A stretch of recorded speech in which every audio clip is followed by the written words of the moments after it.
अच्छा, अब let suppose हमारे पास रिएक्शन है magnesium reacting with CuSO4 to make magnesium sulphate MgSO4 plus copper. ठीक है जी, ये रिएक्शन है। अब इसमें अगर आपसे क्वेश्चन आए कि which of the element is been oxidised which is being reduced in this chemical reaction, explain in terms of electron. ठीक है, तो वो ये आपने पहले क्या करना है, ऑक्सीडेशन स्टेट्स फाइंड आउट करनी है। तो मैग्नीशियम का on the reactant side oxidation state क्या होगा, 0। अच्छा, अब ये देखें, ये जो SO4 है, ये हमें मालूम है कि this is poly atomic ion. ठीक है, ये क्या है, पॉली एटॉमिक आयन है। और पॉली एटॉमिक आयन के जो चार्जेस होते हैं वो फिक्स्ड होते हैं। मतलब आप याद करें, हमने एक रूल पढ़ा था ऑक्सीडेशन स्टेट्स का कि the sum of oxidation state in a compound is equal to 0। ठीक है, ये रूल पढ़ा था हमने। और इसी में आप एक नया रूल भी ऐड कर लें। ठीक है, मतलब यहाँ पे हम ऑक्सीडेशन स्टेट्स के रूल में एक नया रूल भी ऐड कर देते हैं कि the sum of the oxidation states, the sum of oxidation states in a polyatomic ion। और polyatomic ion के चार्जेस मैंने आप सबको लिखवा रखे। the sum of oxidation state in a polyatomic ion is equal to its charge। ठीक है, किसी भी पॉलीएटॉमिक आयन में ऑक्सीडेशन स्टेट्स का जो सम होगा वो चार्ज के बराबर होगा। जैसे फॉर एग्जांपल सल्फेट है SO4। अब हमें मालूम है सल्फेट का चार्ज क्या होता है जी बेटा, SO4 का चार्ज क्या होता है, कोई बताएगा? What is the charge on sulphate ion?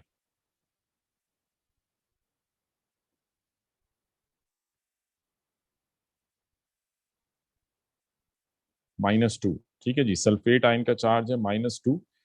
तो हमने यहाँ पे इस पे चार्ज लगा दिया -2। तो अब मतलब कि यहाँ पे जो ओवरऑल चार्ज है सल्फेट के ऊपर, ठीक है, सल्फेट क्या है, ये पूरा SO4 जो है ये सल्फेट है, तो इस पूरे SO4 के ऊपर इस वक्त चार्ज -2 है। ठीक है, ये आपको याद रखना है कि सल्फेट आयन का चार्ज, जितने भी पॉलीएटॉमिक आयन्स थे वो हम पहले लिख चुके हैं। ठीक है, तो यहाँ पे जो सम ऑफ द ऑक्सीडेशन स्टेट्स है दैट इज इक्वल्स टू -2। अब अगर मुझे यहाँ पे सल्फर का चार्ज फाइंड आउट करना हो, तो अब हम इसको सेम वैसे ही सॉल्व करेंगे। ठीक है, ऑक्सीजन के ऊपर चार्ज क्या होता है, -2, यानी ये जो -2 है ये पूरे SO4 का चार्ज है। तो ऑक्सीजन का चार्ज हमने यहाँ पे लिखा, तो -2 × 4 ये कितना हो गया, -8। और प्लस सल्फर का चार्ज फाइंड आउट करना है, तो x, तो x would be equal to -2 + 8 and that would be equal to +6। ठीक है, तो सल्फर के ऊपर इस वक्त चार्ज क्या है, the charge on sulphur is +2। ठीक है जी, सॉरी +6। तो सल्फर का ऑक्सीडेशन स्टेट क्या है, +6। क्लियर है ये?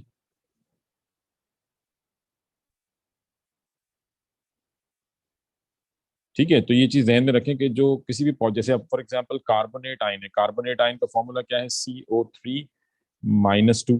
मतलब कार्बोनेट के ऊपर ओवरऑल चार्ज क्या है, -2। तो अगर यहाँ मुझे कार्बन का चार्ज देखना होगा, तो oxygen -2 × 3 -6, carbon +x, that would be equal to -2। Overall charge -2 के बराबर है, तो x इज इक्वल्स टू -2 + 6। तो कार्बन का चार्ज क्या आ गया, +4। ठीक है, तो सिंपल ये रूल आपको ध्यान में रखना है कि sum of oxidation states in a polyatomic ion is equals to its overall charge, जो भी उसका ओवरऑल चार्ज है। जी, ये समझ आ रही है बेटा बात?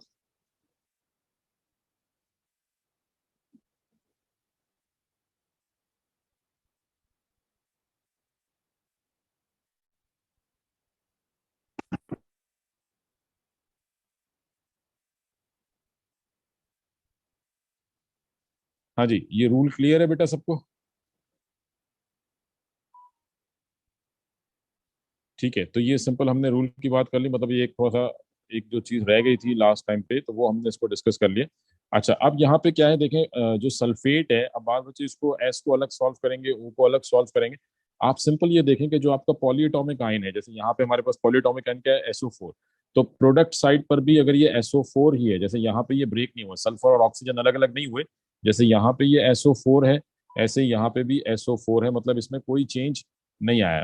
ठीक है, तो आप इसको as a one unit count करें, मतलब एस और ओ को अलग अलग काउंट नहीं करेंगे। अगर तो ये ब्रेक हो जाता तो फिर तो हम सल्फर और ऑक्सीजन का अलग अलग चार्ज देखते, बट क्योंकि ये SO4 दोनों तरफ सेम है, तो हम इसको एज इट इज देख लेते हैं और ओवरऑल चार्ज ही यूज करेंगे। तो सल्फेट का ओवरऑल चार्ज क्या होता है, -2। तो अगर ये -2 है तो कॉपर क्या हो जाएगा, +2। ठीक है, ये -2 आपने इससे मल्टीप्लाई नहीं करना, क्योंकि ये जो 4 है ये तो फॉर्मूले का हिस्सा है। ठीक है, ये चीज ध्यान में रहे। तो मतलब अगर आपका पॉलीएटॉमिक आयन रिएक्शन में ब्रेक नहीं हुआ तो हम उस पॉलीएटॉमिक आयन को एज अ 1 यूनिट काउंट करेंगे, सल्फर को और ऑक्सीजन को अलग अलग नहीं काउंट करेंगे। ठीक है, अगर ये ब्रेक हो जाता तो फिर हम इनको अलग अलग काउंट करते, अलग अलग ऑक्सीडेशन स्टेट देखते। बट यहाँ हम ओवरऑल सल्फर का मतलब कॉपर का और सल्फेट का चार्ज देखेंगे।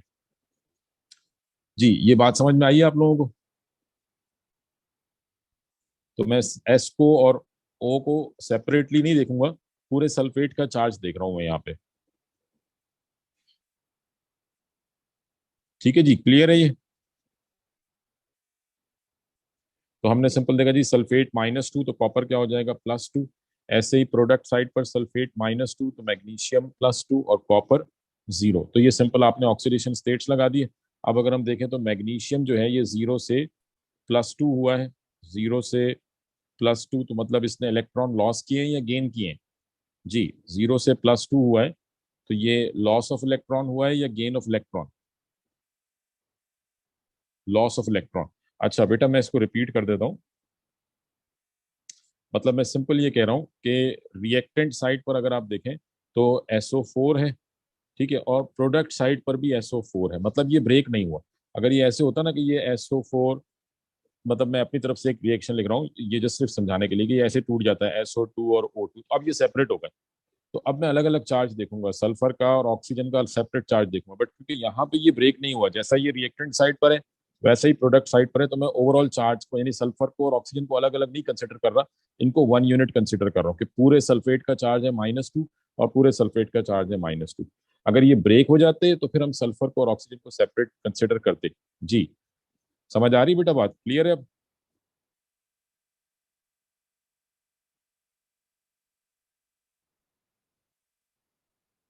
ठीक है जी। तो हाँ जी, ये बिल्कुल आपने सही बताया कि ये लॉस ऑफ इलेक्ट्रॉन है, 0 से +2 ऑक्सीडेशन स्टेट बड़ा है, दैट मीन्स लॉस। और लॉस हुआ है तो इसका मतलब मैग्नीशियम क्या हो रहा है, ऑक्सीडाइज हो रहा है। ठीक है, और रिड्यूस कौन हो रहा है, कॉपर +2 से 0 हुआ है।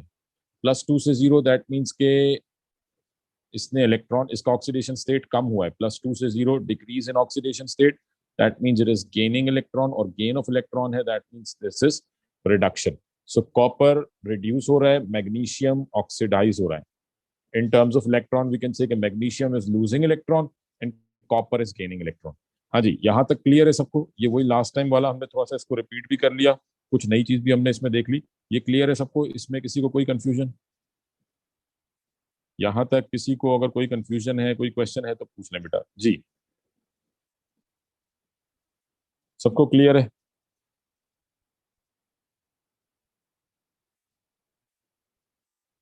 क्योंकि अब इससे आगे हम मतलब जो हमारे पास जो रह गया है इस टॉपिक के अंदर वो हम आगे कंटिन्यू करेंगे। तो यहाँ तक सबको क्लियर है? ठीक है, चलें अब देखें। मैं यही रिएक्शन जरा दोबारा से यहाँ पे लिखता हूँ। Mg reacts with copper sulfate to give magnesium sulfate plus copper. ठीक है, अब इस रिएक्शन में आपने कहा कि जी मैग्नीशियम जो है this is being oxidised because it is losing electron, तो ये क्या हो रहा है, ऑक्सीडाइज हो रहा है।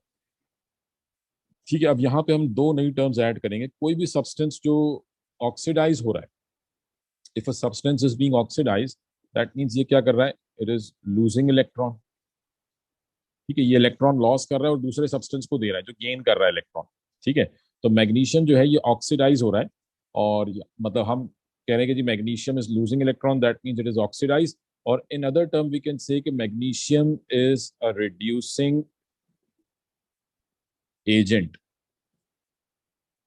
मैग्नीशियम क्या है, इट इज अ रिड्यूसिंग, और it is acting as a reducing agent in this reaction. Means reducing agent क्या है, a substance which reduce the other substance in a chemical reaction by oxidising itself. यानी खुद oxidise होकर खुद electron loss करके magnesium ने दो electron loss किए हैं। Magnesium is losing electron and those electrons are being gained by copper. ठीक है, मैग्नीशियम इलेक्ट्रॉन लॉस कर रहा है, कॉपर वही इलेक्ट्रॉन गेन कर रहा है। तो वी कैन से कि मैग्नीशियम ऑक्सीडाइज हो रहा है। In other words we can say कि magnesium is a reducing agent. मतलब कोई भी सब्सटेंस जो खुद ऑक्सीडाइज हो रहा होता है वो दूसरे सब्सटेंस को रिड्यूस कर रहा होता है। तो वो क्या कहलाएगा, रिड्यूसिंग एजेंट कहलाएगा। A substance which is being oxidised, a substance which is being oxidized is acting as a reducing agent. ठीक है, मतलब खुद ऑक्सीडाइज होकर दूसरे को रिड्यूस, तो रिड्यूसिंग एजेंट क्या है, कोई भी वो सब्सटेंस जो खुद ऑक्सीडाइज हो रहा हो किसी भी केमिकल रिएक्शन में, वो सब्सटेंस जो ऑक्सीडाइज हो रहा है वो क्या कहलाएगा, reducing agent. Another name for reducing agent is, for reducing agent is reductant. ठीक है जी, reducing agent is also known as reductant. जी, ये रिड्यूसिंग एजेंट समझ में आ रहा है आपको, what is a reducing agent? जो भी सब्सटेंस खुद ऑक्सीडाइज होगा वो रिड्यूसिंग एजेंट कहलाएगा। क्लियर है ये?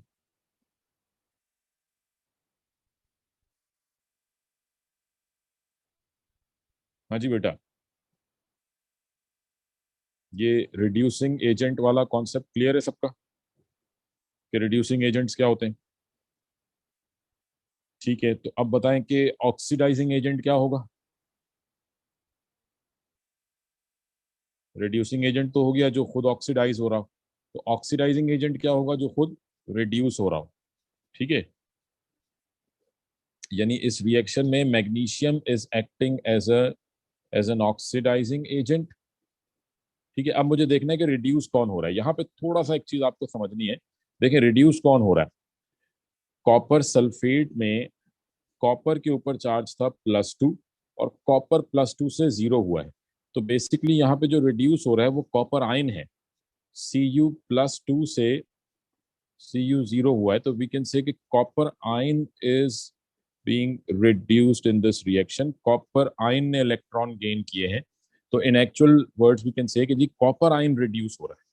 ठीक है, तो कॉपर आयन अगर रिड्यूस हो रहा है तो इसका मतलब it is an oxidising agent, क्योंकि ये इलेक्ट्रॉन गेन कर रहा है। मतलब कोई भी सब्सटेंस इलेक्ट्रॉन लॉस तब करेगा जब कोई गेन करने वाला हो। तो कॉपर आयन जो है, बेसिकली यहाँ पे जो कॉपर आयन है, ये मैग्नीशियम को ऑक्सीडाइज कर रहा है बाय टेकिंग इट्स इलेक्ट्रॉन।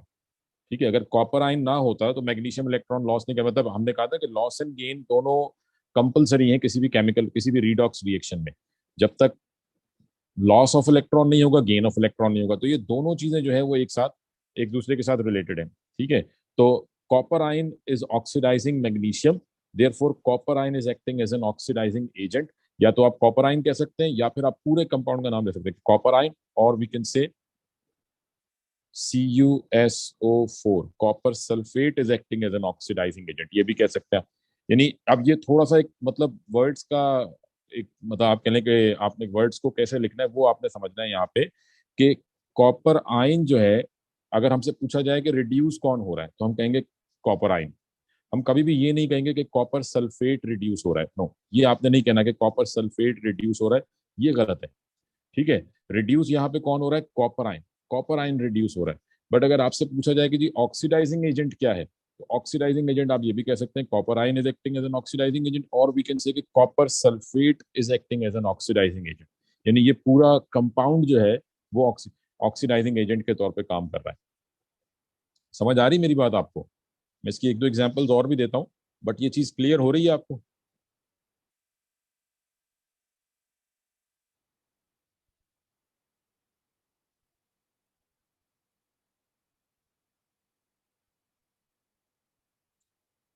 ठीक है, इसकी एक एग्जांपल हम और लेते हैं। लेट सपोज हम कहते हैं कि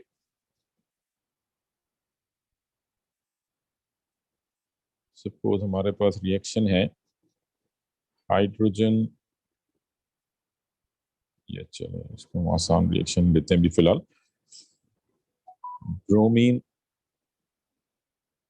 chlorine reacts with HBr to give HCl plus Br2। ठीक है, इसको हमने बैलेंस किया, यहाँ 2 आ जाएगा, यहाँ 2 आ जाएगा। अब क्लोरीन का ऑक्सीडेशन स्टेट क्या है, 0, ब्रोमाइड आयन -1, H+1।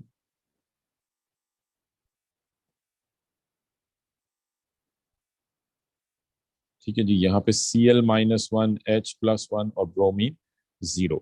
ठीक है, तो अब इस रिएक्शन में आप मुझे बताएं which substance is being oxidised. Oxidise कौन हो रहा है?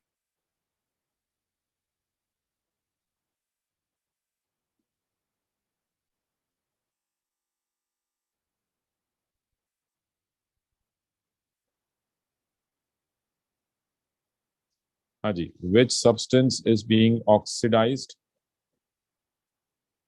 ब्रोमीन ऑक्सीडाइज हो रहा है जी।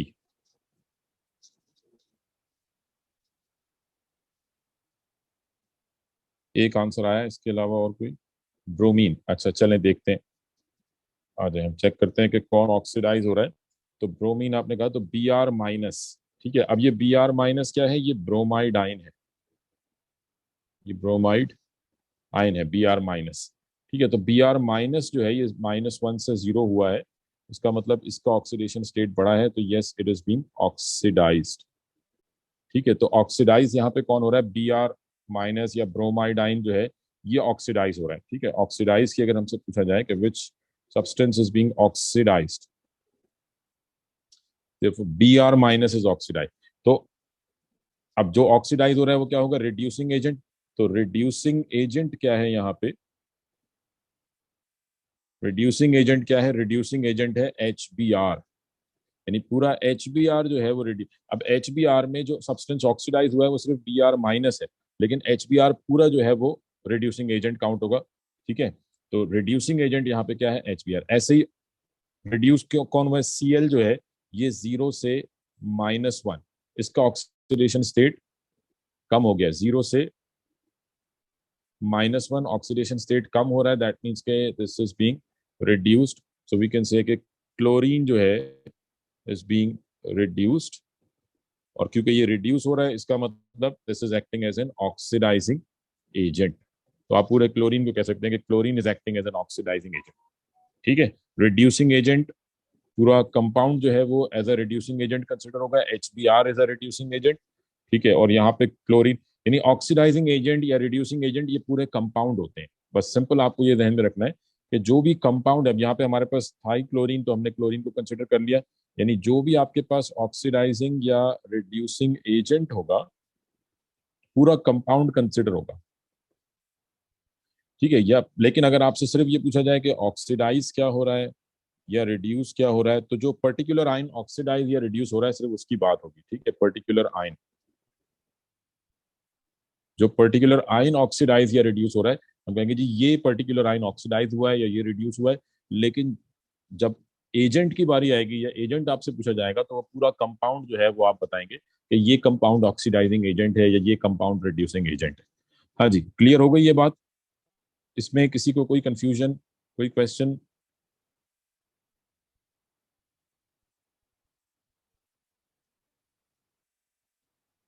जी बेटा, सबको क्लियर है ये?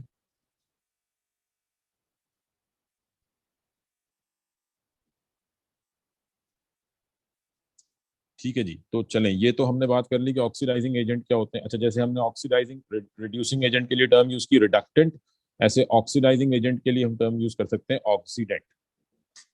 ठीक है, ऑक्सीडाइजिंग एजेंट जो है ये क्या कहलाएंगे? ऑक्सीडेंट। ठीक है, रिड्यूसिंग एजेंट के लिए हमने टर्म यूज की थी रिडक्टेंट। ऐसे oxidising agents are also known as, oxidising agents are also known as oxidants. ठीक है जी। अच्छा, अब आ जाए नेक्स्ट। हमने जरा बात करनी है जो एक तरह से कह लें आप, इस चैप्टर का ऑलमोस्ट एक लास्ट टॉपिक है बस ये। और इसके बाद एक छोटा सा हम टॉपिक और डिस्कस करेंगे, test for oxidising and reducing agents. Test for oxidising and reducing agents. ठीक है, बेसिकली होता क्या है कि लेट सपोज आपके पास एक बीकर है। ठीक है, और इस बीकर में कोई अननोन कंपाउंड मौजूद है। ठीक है, लेट से ये हमारे पास बीकर में, ये बीकर है और इस बीकर में कोई अननोन कंपाउंड है। एंड दिस अननोन कंपाउंड हमने इसको नाम दे दिया एक्स, कि ये कोई अननोन कंपाउंड है एक्स। अब आप ये टेस्ट करना चाह रहे हैं कि whether X is an oxidising agent और it is a reducing agent. ठीक है, आपको ये टेस्ट करना है कि एक्स मतलब आपको नहीं पता कि एक्स क्या है, आप लैब में हैं, आपको एक अननोन सब्सटेंस दे दिया गया और आपसे कहा जा रहा है कि जी बताएं कि ये ऑक्सीडाइजिंग एजेंट है या रिड्यूसिंग एजेंट है। ऑक्सीडाइजिंग एजेंट है इसका मतलब ये खुद रिड्यूस हो रहा है, और रिड्यूसिंग एजेंट है इसका मतलब ये खुद ऑक्सीडाइज हो रहा है। तो हमें सिंपल ये फाइंड आउट करना है कि whether X is an oxidising agent और अ रिड्यूसिंग एजेंट। तो चलें पहले हम इसको टेस्ट करते हैं फॉर अ रिड्यूसिंग एजेंट। ठीक है, टेस्ट फॉर, यानी पहले हम इसको टेस्ट करना चाहेंगे कि whether it is a reducing agent और not. Test for reducing agent. ठीक है, आप ये टेस्ट करना चाह रहे हैं कि whether it is a reducing agent और नॉट। पहले हम इसको रिड्यूसिंग एजेंट के लिए टेस्ट करेंगे, फिर इसको ऑक्सीडाइजिंग एजेंट के लिए टेस्ट करेंगे। ठीक है, तो अब रिड्यूसिंग एजेंट के तौर पे टेस्ट करने के लिए यहाँ पे हमें टेस्ट क्या करना पड़ेगा कि हम सिंपल इसमें ऐड करेंगे, add a known oxidising agent. ठीक है, आप ये जरा समझिएगा बात को, ये बड़ा इंपॉर्टेंट है कि आप टेस्ट करने जा रहे हैं कि whether X is a reducing agent और नॉट। आपने ये देखना है कि एक्स रिड्यूसिंग एजेंट है या नहीं। तो ये चेक करने के लिए आप उसमें क्या ऐड करेंगे, we would add a non oxidising agent, यानी ऐसा ऑक्सीडाइजिंग एजेंट ऐड करेंगे जिसके बारे में हमें पहले से मालूम हो कि ये ऑक्सीडाइजिंग एजेंट है। ठीक है, तो आपने अपना नॉन ऑक्सीडाइजिंग एजेंट जो है वो इसमें ऐड किया। अब ये नॉन ऑक्सीडाइजिंग एजेंट जो है वो रिएक्ट करेगा एक्स के साथ, जिसको आप टेस्ट करना चाह रहे हैं कि ये रिड्यूसिंग एजेंट है या नहीं। अब अगर इन दोनों के दरमियान रिएक्शन हो गया, ठीक है, ये जो आपका नॉन ऑक्सीडाइजिंग एजेंट है, if this non oxidising agent reacts with X, ठीक है, वो कुछ ना कुछ ऑब्जर्वेशन होगी जो जिससे हमें पता लगेगा, वो आगे चल के बात करते हैं। But if this non oxidising agent react with X, that means X is a reducing agent, क्योंकि ये ऑक्सीडाइजिंग एजेंट है और ये रिएक्ट कर रहा है एक्स के साथ। ठीक है, तो इसका मतलब ये है कि यानी ये कौन सा रिएक्शन होगा, what type of reaction would it be. अगर रिएक्शन हुआ तो इस रिएक्शन को आप क्या नाम देंगे, what type of reaction would it be, redox reaction. ठीक है, अगर ये रिएक्शन हुआ, ठीक है, हो सकता है कि ना हो रिएक्शन और हो सकता है कि रिएक्शन हो। तो अगर ये रिएक्शन हुआ तो दैट मीन्स के this is a redox reaction, जिसमें ये जो नॉन ऑक्सीडाइजिंग एजेंट है ये रिड्यूस हो रहा है। ऑक्सीडाइजिंग एजेंट रिड्यूस होते हैं और ये सब्सटेंस क्या हो रहा है, ऑक्सीडाइज। और क्योंकि ये ऑक्सीडाइज हो रहा है that means it is reducing agent. तो ये आपका टेस्ट हो जाएगा। ठीक है, यानी किसी भी रिड्यूसिंग एजेंट को टेस्ट करने के लिए हम उसमें नॉन ऑक्सीडाइजिंग एजेंट ऐड करते हैं। ये जहन में रख लें कि पेपर में जब भी क्वेश्चन आए कि आपने रिड्यूसिंग एजेंट के लिए टेस्ट करना है, तो रिड्यूसिंग एजेंट के लिए टेस्ट करना है तो उसमें ऐड क्या करेंगे, नॉन ऑक्सीडाइजिंग एजेंट। क्योंकि आप ये चेक करना चाह रहे हैं कि जो आपका अननोन सब्सटेंस है वो रिड्यूसिंग एजेंट है या नहीं है, तो उसमें नॉन ऑक्सीडाइजिंग एजेंट ऐड करेंगे। अगर रिएक्शन हो गया तो एक्स रिड्यूसिंग एजेंट है, नहीं हुआ तो एक्स मतलब फिर कुछ भी हो सकता है, वो हम आगे चल के बात करते हैं। बट ये चीज ध्यान में रखें। अब नॉन ऑक्सीडाइजिंग एजेंट्स कौन से हैं, दो नॉन ऑक्सीडाइजिंग एजेंट है जो हम यूज करेंगे। Number one is acidified potassium manganate 7। ठीक है जी, एसिडिफाइड पोटेशियम मैंगनेट 7। और नंबर टू है एसिडिफाइड पोटेशियम डाइक्रोमेट 6। ठीक है, ये रोमन में जो डिजिट्स हैं, होप सबको मालूम है, ये ट्रांजिशन एलिमेंट का ऑक्सीडेशन नंबर है। ठीक है जी, तो एसिडिफाइड पोटेशियम मैंगनेट इसका फॉर्मूला है KMnO4। इसको आपने पहले सॉल्व भी किया है Mn की ऑक्सीडेशन स्टेट के लिए, KMnO4। और इसमें हमने Mn का ऑक्सीडेशन स्टेट निकाला था +7। ठीक है, लेक्चर नंबर 2 में हमने इसको सॉल्व किया था। तो KMnO4 में Mn का ऑक्सीडेशन स्टेट है +7। अब Mn क्या है, ट्रांजिशन एलिमेंट है। ठीक है, तो हम KMnO, अब ये एसिडिफाइड क्यों है ये मैं आगे चल के बात करता हूँ अभी। बट फिलहाल ये समझे कि जो KMnO4 है, KMnO4 is acting as a, जी बेटा, KMnO4 इज एक्टिंग एज, यहाँ पे आप KMnO4 को किस लिए यूज कर रहे हैं, ऑक्सीडाइजिंग एजेंट। ठीक है, KMnO4 को हम as an oxidising agent use कर रहे हैं। ठीक है, तो अब मतलब एक तो ये ऑक्सीडाइजिंग एजेंट है, दूसरा, हम कोई भी दूसरा ऑक्सीडाइजिंग एजेंट यूज कर सकते थे, बट ये क्यों कर रहे हैं उसकी एक खास वजह है कि जब ये किसी भी रिड्यूसिंग एजेंट के साथ रिएक्ट करेगा, when it will react with x, जब ये KMnO4 एक्स के साथ रिएक्ट करेगा और अगर एक्स रिड्यूसिंग एजेंट हुआ, तो ये जो KMnO4 है, this will give us a colour change, ये कलर चेंज देगा। मतलब एक क्लियर ऑब्जर्वेशन आपके सामने आएगी, this will give a colour change. और अगर कलर चेंज आएगा तो हमें पता लग जाएगा कि रिएक्शन हुआ है, और रिएक्शन हुआ है दैट मीन्स कि x is a reducing agent. So KMnO4 को यूज करने की एक बड़ी वजह यह है कि KMnO4 is a strong oxidising agent. ठीक है, KMnO4 स्ट्रॉन्ग ऑक्सीडाइजिंग एजेंट है। ये स्ट्रेंथ वगैरह खैर ओ लेवल्स में इतनी मैटर नहीं करती, बट मैं वैसे बात कर रहा हूँ, KMnO4 स्ट्रॉन्ग ऑक्सीडाइजिंग एजेंट है, plus it shows a colour change. That's why हम लेबोरेटरीज में टेस्टिंग पर्पस के लिए KMnO4 यूज करते हैं। ठीक है, अब आपको पेपर में सिंपल क्या याद रखना है, कलर चेंज, कि what colour change would KMnO4। मैं इसको जरा रब कर दूं यहाँ से, इसको हम आगे बात करते हैं। तो KMnO4 जो है ये कलर चेंज शो करता है बेसिकली। आगे चल के हम पीरियोडिक टेबल पढ़ेंगे, उसमें ट्रांजिशन मेटल्स पढ़ेंगे। तो ट्रांजिशन मेटल्स की Mn जो है ये ट्रांजिशन एलिमेंट है। ट्रांजिशन एलिमेंट्स की बहुत सारी स्पेशल कैरेक्टरिस्टिक्स हैं, जिनमें से एक तो ये है कि दे शो वेरिएबल ऑक्सीडेशन स्टेट, जो कि हमने देख लिया इस चैप्टर में। ठीक है, ट्रांजिशन एलिमेंट्स जो हैं ये वेरिएबल ऑक्सीडेशन स्टेट शो करते हैं। दूसरी बात, देयर कंपाउंड्स आर कलर्ड, इनके जो कंपाउंड होते हैं वो कलर्ड होते हैं। ठीक है, तो कलर ऑफ द, यानी ये जो कंपाउंड है, this compound is of purple colour, ये पर्पल कलर का, ये कलर आपको याद रखना है। और ये पर्पल कलर किसकी वजह से है, Mn की वजह से। ठीक है, this purple colour is due to Mn। ठीक है, तो ये जो KMnO4 है ये पर्पल कलर का सोल्यूशन है। और जब हम इसको ऐड करेंगे एक्स में, यानी ये आपके पास एक्स है, ठीक है, आपने इसमें few drops of KMnO4 add करने हैं, few drops of acidified KMnO4 जो है वो इसमें हम ऐड करते हैं। So on adding KMnO4, KMnO4 purple colour का सोल्यूशन है।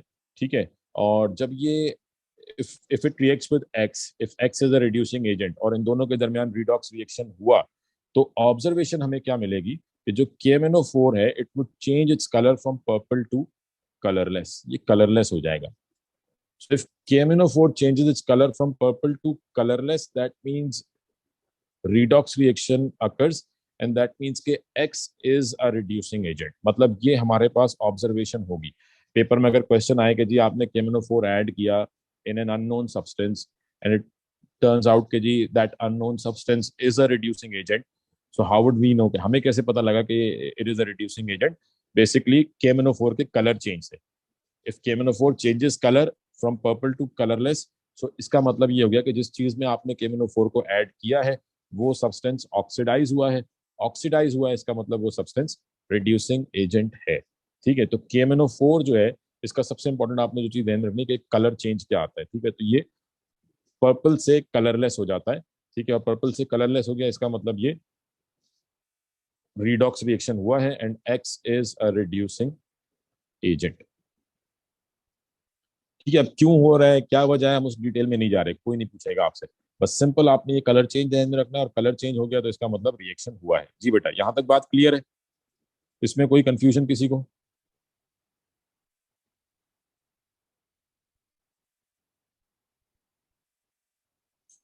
सबको क्लियर है? अच्छा जी, अब इसमें दूसरी बात जो आप समझ लें कि ये एसिडिफाइड का चक्कर क्या है। तो बेसिकली ये जो ऑक्सीडाइजिंग एजेंट्स होते हैं ये या तो एसिडिक मीडियम में काम करते हैं या बेसिक मीडियम में काम करते हैं। ठीक है, ये भी आप आगे चल के हायर स्टैंडर्ड्स में पढ़ेंगे, फिलहाल इसको भी समझने का कोई फायदा नहीं। बस सिंपल ये ध्यान में रखें कि जब भी आप KMnO4 लिखेंगे तो उसके साथ ये एसिडिफाइड जोड़ना लाजमी है। आप लाजमी लिखेंगे, मतलब खाली पोटेशियम मैंगनेट नहीं लिखना, एसिडिफाइड पोटेशियम मैंगनेट, क्योंकि ऑक्सीडाइजिंग एजेंट को अपनी वर्किंग के लिए एसिडिक मीडियम या बेसिक मीडियम रिक्वायर्ड होता है। So we are reacting it in acidic medium, acidic medium में रिएक्ट कर रहे हैं। तो KMnO4 कलर चेंज शो करता है, पर्पल से कलरलेस हो गया कलर चेंज, तो दैट मींस रिडॉक्स रिएक्शन है and the unknown substance is reducing agent. दूसरा जो ऑक्सीडाइजिंग एजेंट हम यूज कर सकते हैं वो इससे थोड़ा वीक होता है, बट अगेन स्ट्रेंथ का यहाँ पे हम कोई इतना खास जिक्र नहीं करेंगे। Second oxidising agent is acidified potassium dichromate 6। ठीक है जी, तो इसका फॉर्मूला है K2Cr2 O7, ये भी हमने लेक्चर 2 में सॉल्व किया था, क्रोमियम का ऑक्सीडेशन स्टेट निकाला था which comes out to be +6। ठीक है, Cr का जो ऑक्सीडेशन स्टेट है यहाँ पे वो +6 है। और अगर मैं इसको रिएक्ट करता हूँ X के साथ जो कि एक अननोन सब्सटेंस है, तो पहली बात तो मुझे इसका कलर मालूम होना चाहिए पोटेशियम डाइक्रोमेट का। ये ऑरेंज कलर का सोल्यूशन होता है। ठीक है, ऑरेंज कलर का सोल्यूशन होता है। And if it reacts with X, if X is a reducing agent, so the color of potassium dichromate will turn from orange to green। ये ऑरेंज से ग्रीन हो जाएगा। तो अगर कलर चेंज आता है, ऑरेंज से ग्रीन हो जाता है, तो इसका मतलब कि X is a reducing agent. ठीक है जी, X क्या है? रिड्यूसिंग एजेंट है। ठीक है, तो ये दो ऑक्सीडाइजिंग एजेंट है। अच्छा, और सिंपल आप ये भी ध्यान रख लें कि जो कलर चेंज आ रहा है, बेसिकली ये रिएक्शन क्या हो रहा है आपको, मतलब ऑब्वियसली मुझे मालूम है कि पोटेशियम डाइक्रोमेट जो है यहाँ पे is acting as an oxidising agent. और ऑक्सीडाइजिंग एजेंट है तो इसका मतलब ये खुद क्या होगा? रिड्यूस होगा। रिड्यूस होगा तो मतलब क्रोमियम का ऑक्सीडेशन स्टेट कम हो जाएगा।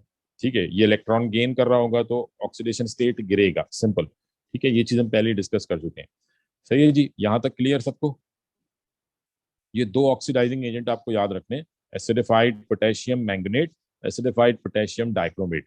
P1 में भी क्वेश्चन आ सकता है, P2 में भी क्वेश्चन आ सकता है, P4 में भी क्वेश्चन आ सकता है, तीनों में क्वेश्चन आ सकता है। ठीक है, कलर चेंजेस याद रखने और कंडीशन याद रखनी है कि एसिडिक मीडियम में रिएक्शन होगा। ठीक है, उसके बाद आ जाते हैं, यानी ये तो हो गया टेस्ट फॉर रिड्यूसिंग एजेंट। अब लेट सपोज अगर कोई रिएक्शन नहीं हुआ, कोई कलर चेंज नहीं हुआ, तो दैट मीन्स के एक्स जो है वो रिड्यूसिंग एजेंट नहीं है। तो फिर अगला टेस्ट क्या करेंगे आप? Test number 2 would be test for oxidising agent. ठीक है, ऑक्सीडाइजिंग एजेंट के लिए टेस्ट करेंगे। और अगर ऑक्सीडाइजिंग यानी आपने एक्स को दोनों नॉन ऑक्सीडाइजिंग एजेंट्स के साथ रिएक्ट करके देखा, कोई रिएक्शन नहीं हुआ, इसका मतलब एक्स रिड्यूसिंग एजेंट नहीं है। तो अब हम इसको टेस्ट करेंगे ऑक्सीडाइजिंग एजेंट के लिए कि whether X is an oxidising agent और नॉट। तो ऑक्सीडाइजिंग एजेंट के लिए टेस्ट करना होगा तो क्या ऐड करेंगे? जल्दी से बताएं, शाबाश। अगर मुझे एक्स को टेस्ट करना है कि whether it is an oxidising agent और नॉट, तो क्या ऐड करेंगे हम? Non reducing agent. ठीक है जी, बिल्कुल ठीक है। We would add a non reducing agent which shows a clear observation for a redox reaction. ठीक है, तो मतलब वही कलर चेंज वाली बात आएगी। तो हम नॉन रिड्यूसिंग एजेंट ऐड करेंगे। तो add a non add a non reducing agent. ठीक है, और यहाँ पे आपकी आसानी के लिए एक चीज जो मतलब आपको आपके लिए और आसान हो जाएगा ये कि there is only one non reducing agent. दो ऑक्सीडाइजिंग एजेंट है वो आपने पढ़ लिए, और एक रिड्यूसिंग एजेंट है, and that is aqueous potassium iodide. चलिए नाम लिख देते हैं हम, एक्वस पोटेशियम आयोडाइड। ठीक है जी, ये एसिडिक बेसिक मीडियम भी नहीं है, सिंपल एक्वस पोटेशियम आयोडाइड। ठीक है, के आई इसका फॉर्मूला है, और क्योंकि एक्वस है तो आप इसको ऐसे, इसका स्टेट लिखना पड़ेगा AQ। ठीक है जी, तो एक्वस पोटेशियम आयोडाइड ये रिएक्ट करेगा किसके साथ? एक्स के साथ। तो के हम कह रहे हैं is a non reducing agent, मतलब ये खुद ऑक्सीडाइज होता है। ठीक है, और इसका जो कलर होता है ये मतलब aqueous potassium iodide is colourless, ये कलरलेस होता है। And when it reacts with X, and if X is if X is an oxidising agent, अगर ये इसके साथ रिएक्ट करता है, यहाँ पे रिएक्शन होता है, तो कलर चेंज क्या आएगा? It turns from colourless to brown. Basically के जो है, ये के से कन्वर्ट, के में आयोडीन का ऑक्सीडेशन स्टेट आई होप सबको मालूम होगा। दिस इज -1, आयोडीन ग्रुप 7 का है। तो ये -1 से कन्वर्ट हो जाता है I2 में, जीरो हो जाता है, मतलब इसका ऑक्सीडेशन स्टेट बढ़ जाता है। तो I2 जो है ये ब्राउन कलर देगा। ये आपको वैसे याद रखने की जरूरत नहीं है कि किसमें चेंज हो रहा है, बट फिर भी जो है वो मैंने यहाँ पे थोड़ा सा आपके आसानी के लिए बता दिया।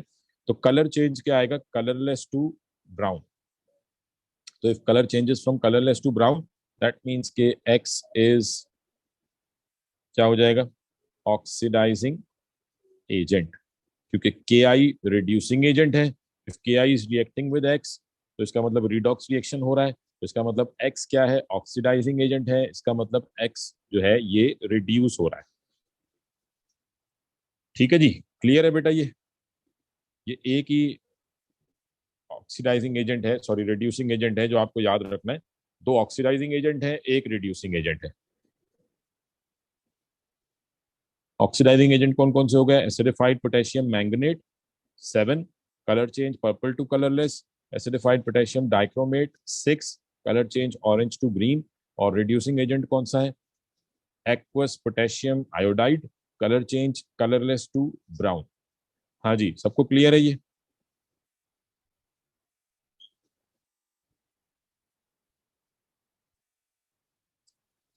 ठीक है जी। तो ये हमने ऑक्सीडाइजिंग एजेंट, रिड्यूसिंग एजेंट भी पढ़ लिए, ऑक्सीडेंट क्या होते हैं, रिडक्टेंट्स क्या होते हैं। अब एक आखिरी बात कर लेते हैं और फिर ये चैप्टर हमारा कंप्लीट हो जाएगा। ठीक है। बेसिकली हमने सारी बात कर ली कि रिडॉक्स रिएक्शंस क्या होते हैं। अब ये सब कुछ पढ़ने के बाद मोस्टली बच्चों के जहन में ये आ जाता है कि शायद सारे रिएक्शन ही रिडॉक्स रिएक्शन होते हैं। ऐसा नहीं होता। ये चीज ध्यान में रखिएगा। मतलब लाजमी नहीं है कि हर रिएक्शन जो भी हम पढ़ेंगे that would be a redox reaction. There are certain reactions which are not redox in nature. ठीक है। फॉर एग्जांपल, इसकी हम दो चार एग्जांपल्स, मतलब ऑल्दो अभी आपने वो रिएक्शंस नहीं पढ़े, आगे चल के पढ़ेंगे, बट फिर भी मैं यहाँ पे आपको एक दो एग्जांपल्स दे रहा हूँ कि रिएक्शंस, मतलब वैसे तो बहुत सारी एग्जांपल्स हैं, बट जो आपके सिलेबस में काफी ज्यादा यूज होते हैं उनकी हम बात कर लेते हैं कि reactions which are not redox in nature। ठीक है। ऐसे कौन से इंपॉर्टेंट रिएक्शन है जो आपके सिलेबस में भी हैं और आपको मालूम होने चाहिए कि ये रिडॉक्स है? मतलब अगर सवाल आ जाए तो सॉल्व करने की जरूरत ही नहीं है, आप देख के बता दें कि अच्छा ये रिएक्शन है, ये तो रिडॉक्स नहीं हो सकता। Number one is neutralisation. Although अभी हमने न्यूट्रलाइजेशन नहीं पढ़ा, बट ये ओ लेवल्स का बहुत ही इंपॉर्टेंट रिएक्शन है। हाँ जी, किसी को मालूम है what is a neutralisation reaction? कोई बताएगा मुझे? What is a neutralisation reaction?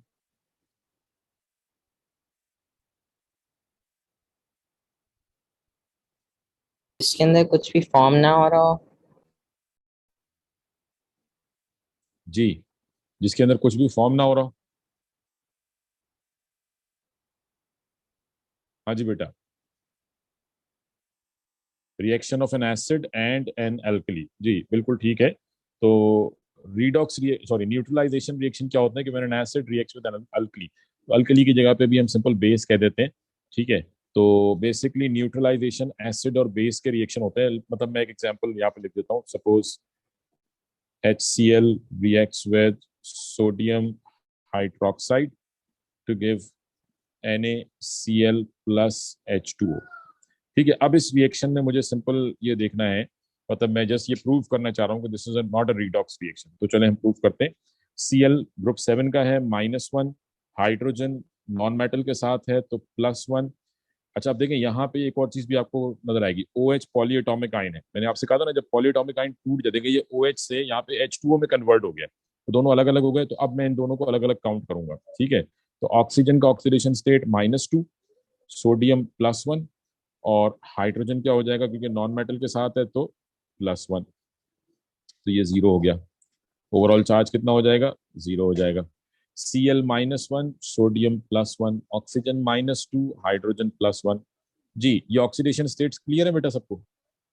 ये मैंने जल्दी जल्दी अप्लाई कर दिए क्योंकि अब आपने सब पढ़ लिया है, तो मेरा ख्याल है सबको क्लियर होंगे जी।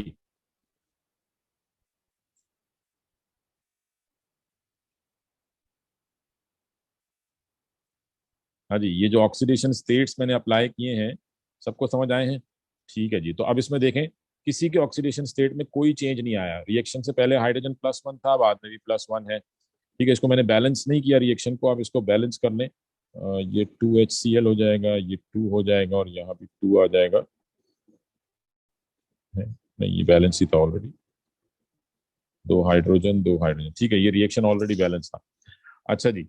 तो आप यहाँ पे देख लें, हाइड्रोजन +1 रिएक्शन के बाद भी +1, Cl-1 रिएक्शन के बाद भी -1, सोडियम +1 रिएक्शन के बाद भी +1। तो दैट मीन्स के this is not a redox reaction, not a redox reaction. ठीक है जी। So this is not a redox reaction. इसके अलावा एक और एग्जांपल जो आपको ध्यान में रखनी है, एक और एग्जांपल जो आपको ध्यान में रखनी है, दैट इज प्रेसिपिटेशन रिएक्शन।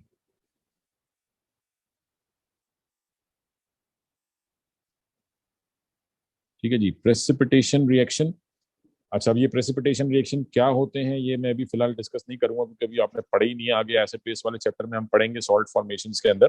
फिलहाल जस्ट आप ये नोट कर लें कि precipitation reactions are also not redox reaction, ये भी रिडॉक्स रिएक्शन नहीं होते। एंड थर्ड जो है वो डीकॉम्पोजिशन रिएक्शन, ठीक है। आयनिक कंपाउंड्स जब डीकम्पोज होते हैं, डीकॉम्पोजिशन रिएक्शंस, फॉर एग्जाम्पल इसकी एक एग्जाम्पल लेते हैं, calcium carbonate CaCO3 when decomposes it gives calcium oxide and carbon dioxide। ठीक है, तो इसमें हम जरा देखते हैं oxidation states. Oxygen -2 × 3 -6, calcium group 2 का है +2, तो माइनस का 6 और प्लस का 2, तो इसको जीरो करने के लिए कार्बन क्या हो जाएगा, इसको अगर हम सॉल्व करें तो ये आपके पास आंसर आ जाएगा +4। कार्बन का ऑक्सीडेशन स्टेट है +4। ठीक है, ऐसे ही अगर हम प्रोडक्ट साइड पर देखें, ऑक्सीजन -2, कैल्शियम +2, ऑक्सीजन -2 × 2 -4, तो कार्बन +4। तो अगर आप देखें तो यहाँ पे सबके ऑक्सीडेशन स्टेट सेम है, कैल्शियम +2 कार्बन +4, ऑक्सीजन -2 मतलब no change in oxidation states. So that means this decomposition reaction is also not a redox reaction. तो ये तीन बड़ी कॉमन एग्जाम्पल्स हैं जो ओ लेवल्स में आती हैं, तो ये आपको याद रखनी है कि दीज थ्री रिएक्शंस आर, इसके अलावा भी और केसेस हो सकते हैं बट ये कुछ कॉमन केसेस हैं जो यहाँ मैंने डिस्कस किए हैं। तो न्यूट्रलाइजेशन, डीकॉम्पोजिशन और प्रेसिपिटेशन, जो कभी मैंने नहीं पढ़ाया वो इंशाल्लाह आगे चल के पढ़ेंगे, तो ये तीन जो हैं ये तो रिडॉक्स नहीं होते। तो यहाँ से मैं एक बात क्लियर हो गई कि लाजमी नहीं है कि हर आने वाला रिएक्शन जो है वो रिडॉक्स इन नेचर हो। ठीक है जी, सबको क्लियर है यहाँ तक? किसी को इसमें कोई कंफ्यूजन, कोई क्वेश्चन है तो पूछ लें बेटा।